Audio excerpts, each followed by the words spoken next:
साह्रो छ heavy diet हुनेलाई पाउन जानु पनि। बल्ल ल्याइपुऱ्यायो भोकले मुट्नु आँटेको बेलामा।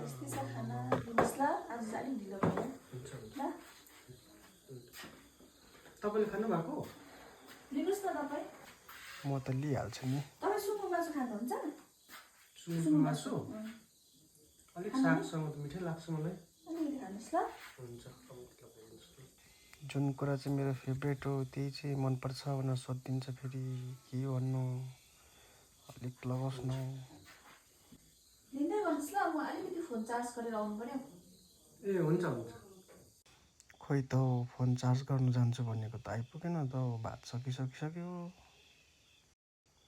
आफै पस्केर खानु पनि अप्ठ्यारो कहाँ चाहिँ गयो छौ। आयो आयो आयो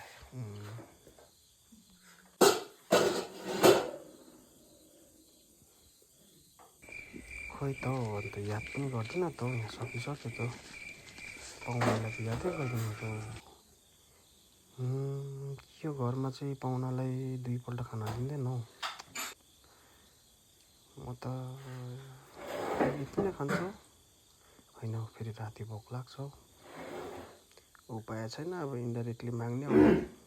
यो सुँगुरको मासु र साग त मिठो हुँदो रहेछ नि।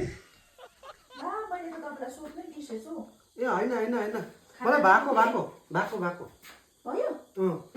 होइन होस् होस् होस् होस् अलिकति कम्ती कम्ती अनि भयो भयो भयो भयो होइन हुन्छ भयो भयो भयो होइन भयो यति बेला चाहिँ भयो। हौ सरम सोरी हौ होइन कम्ती एक पिस मात्रै कम्ती। हजुर कम्ती एक पिस हुन्छ हुन्छ भयो भयो।